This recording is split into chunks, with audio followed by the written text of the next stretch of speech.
علامہ صاحب میں آپ کی جانب آؤں گا، مفتی احسن نویر نیازی صاحب۔ علامہ صاحب، حضرت خالد بن ولید ہر ایک کلمہ گو اس حوالے سے آپ کا معترف ہے کہ آپ اسلام کے ایک عظیم سپہ سالار ہیں، ناقابل شکست سپہ سالار ہیں۔ علامہ صاحب کیسے دیکھتے ہیں حضرت خالد بن ولید کی عسکری صلاحیتوں کو، اور آپ کے شوق جہاد کے حوالے سے آپ کیا ارشاد فرمائیں؟ دیکھیں سیدنا خالد بن ولید رضی اللہ تعالیٰ عنہ ملٹی ڈائمینشنل شخصیت ہے۔ تھوڑا میں اس کو بھی واضح کرتا ہوں کہ آپ کے اندر شجاعت تو تھی، دلیری بہادری بھی تھی، دوسرا آپ کے اندر حکمت بھی تھی، جیسا کہ میں نے پہلے بھی عرض کیا۔ تیسرا یہ کہ آپ کے اندر سخاوت کا عنصر بھی بہت زیادہ تھا، سخی بھی تھے، کھلے دل کے آدمی تھے، لٹایا کرتے تھے، چونکہ آپ کے والد بھی امیر کبیر آدمی تھے، رئیس خاندان سے آپ کا تعلق تھا، اور دل کے بھی غنی تھے، مال کے بھی غنی تھے، ہاتھ کے بھی غنی، دل کے بھی غنی، آپ کو جو ہے وہ دونوں طرح کا غنا حاصل تھا۔ تو سیدنا خالد بن ولید رضی اللہ تعالیٰ عنہ کے اندر یہ کوالٹی بھی پائی جاتی تھی، اور آپ ان چند لوگوں میں سے تھے، گنے چنے افراد میں سے زمانہ جاہلیت کے جو پڑھنا لکھنا جانتے تھے۔ بلکہ بعض سیرت نگاروں نے تو یہاں تک تصریح کی ہے کہ آپ سیدنا رسول اللہ صلی اللہ علیہ وسلم کے کاتبین میں شامل تھے، بعض نے آپ کو کاتبین میں شمار کیا ہے۔ یہ سیدنا خالد بن ولید رضی اللہ عنہ کی یہ کوالٹیز بھی ہیں جن کے بارے میں عام طور پر لوگوں کو زیادہ معلوم نہیں ہوتا، تو میں نے اسے بھی جو ہے وہ ہائی لائٹ کرنا ضروری سمجھا، اور آپ سے باقاعدہ احادیث بھی مروی ہیں، اگرچہ کم مروی ہیں دیگر صحابہ کے مقابلے میں، لیکن بہرحال آپ سے بھی احادیث مروی ہیں، تقریباً 18 احادیث جو ہے وہ آپ سے روایت موجود ہے ان کی، جن میں سے 2 متفقن علیہ ہیں، ایک جو ہے وہ بخاری کے افراد میں سے۔ تو سیدنا خالد بن ولید رضی اللہ عنہ کا ایک پہلو یہ تھا، یہ پہلو میں نے آپ کے سامنے رکھا، ان کے جو ہے وہ علم کا، ان کی سخاوت کا، یہ بزم کا پہلو تھا۔ اب دوسرا پہلو ہے ان کے رزم کا۔ اب رزم کی طرف آئیں تو رزم تو وہ ہے کہ وہ ہیں ہی رزم کے میدان کے آدمی، رزم کے آدمی ہیں، رزم گاہ میں، بزم کے اندر بھی وہ کیا بات ہے ان کی، اور رزم میں تو خیر کیا ہی بات ہے ان کی۔ وہ اقبال نے جو کہا تھا، ہو ہلکا یاراں تو برے شم کی طرح نرم، دریاؤں کے دل جس سے دہل جائیں وہ طوفان۔ یہ اس شعر کا مصداق آپ کو بہت سے صحابہ کرام علیہم رضوان نظر آئیں گے، جن میں سے سیدنا خالد بن ولید رضی اللہ تعالی عنہ بھی ہیں،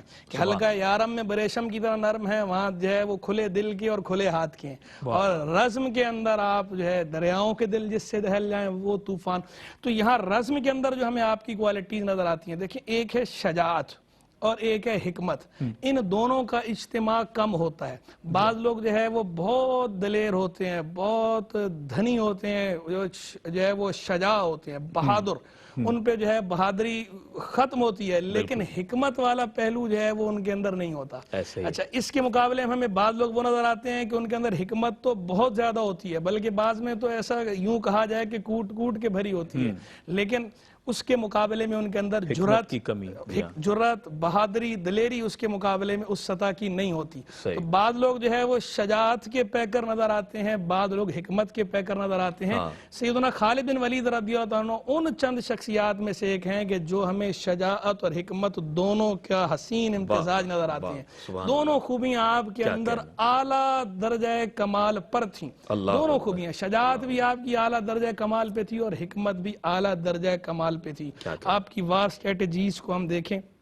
آپ کی وار سٹریٹجیز میں ہمیں یہ چیزیں نظر آتی ہیں، بلکہ جو ہے وہ ایک مشہور جنرل گزرا ہے، جنرل رومیل، جرمنی کا، اس کے بارے میں یہ بات مشہور ہے کہ اس نے ایک دفعہ یہ بتایا تھا کہ میں نے جو ہے مسلمان سپہ سالار خالد بن ولید کی سیرت پڑھی ہے، تو یہ میں نے ان کی جو سیرت سے اخذ کیا ہے کہ کس طرح جنگی حکمت عملی تدبیر کس طرح اختیار کرنی ہے، تو وار سٹریٹجیز میں نے ان سے لی ہیں، یعنی غیروں کو بھی اس بات کا اعتراف ہے، آپ نے اپنے بعد والوں کے لیے ایسے نقوش راہ چھوڑے ہیں جنگی حکمت عملی کے حوالے سے، یہ حکمت آپ کے اوپر ہی، اور شجاعت بھی آپ کے اندر ایسی، کہاں جو ہے وہ دلیری دکھانی ہے اور کہاں پہ حکمت کا مظاہرہ کرنا ہے۔ الحرب خدا،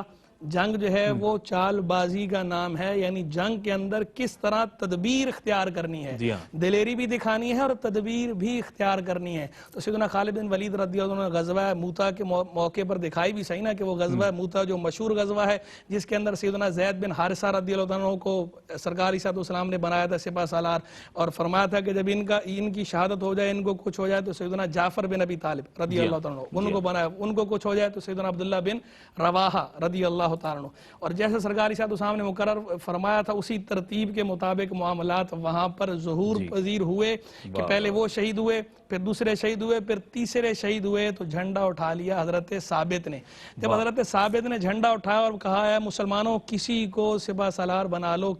تو لوگوں نے کہا کہ آپ بن جائیں. تو آپ نے کہا ما انا بفاعل، میں نہیں کروں گا، کسی اور کو بناؤ. تو لوگوں نے مل کر حضرت خالد بن ولید کو بنایا. اب حضرت خالد بن ولید رضی اللہ تعالیٰ عنہ کے سامنے وہاں جو سچویشن تھی کہ دشمن تعداد میں بہت زیادہ، مسلمان تعداد میں بہت تھوڑے، اور پھر جو ہے مسلمانوں کو بہت زیادہ ہزیمت کا سامنا کرنا پڑ رہا تھا. اگر اسی طرح حالات چلتے رہتے مسلمان شہید ہو جاتے. اب یہ وہ موقع تھا کہ یہاں کس طرح اپنی عزت بھی بچانی ہے اور مسلمانوں کی جان بھی بچانی ہے. تو سیدنا خالد بن ولید نے وہ انداز اختیار کیا، وہ تدبیر اختیار کی کہ چونکہ وہاں فتح تو نہیں ہو سکتی تھی لیکن شکست سے بھی بچانا تھا، تو آپ نے اس کو ٹائی کیا کہ معاملہ ٹائی پر آپ لے آئے. اور اس طرح ٹائی پر لائے کہ آپ نے سب قبیلوں سے الگ الگ جوان اکٹھے کیے اور کہا تم یک بارگی کچھ لوگ لے کے حملہ کرنا تاکہ ان کو یہ لگے کہ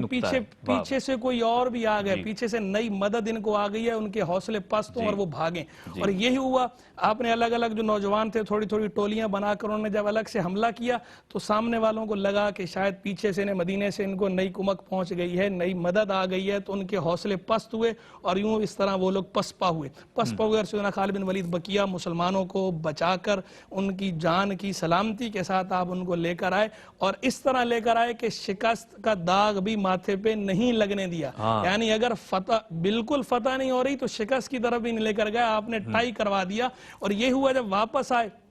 تو بعض روایات کے مطابق بعض لوگوں نے یہ کہا کہ انتم الفرار، کہ آپ لوگ تو بھاگ کر آئے گئے اللہ کی راہ سے. تو سرکار علیہ الصلوۃ نے فرمایا نہیں، لیسو بالفرار، یہ فرار نہیں ہیں بلکہ قرار ہیں، یعنی بار بار پلٹ کر حملہ کرنے والے ہیں انشاءاللہ. سرکار نے یہ فرمایا یہ اللہ کی تلوار ہیں، ان کی تم مدد کرو. سبحان اللہ. بہت ہی خوبصورت انداز سے مفتی احسن نوید نیازی صاحب حضرت خالد بن ولید رضی اللہ تعالیٰ عنہ کی شجاعت، آپ کی بہادری، جاں بازی اور جاں نثاری کے حوالے سے مکمل جائزہ پیش کر رہے ہیں، خوبصورت گفتگو فرما رہے ہیں. ناظرین محترم، وقت ہوا ہے ایک مختصر سے وقفے کا، ہمارے ساتھ رہیے.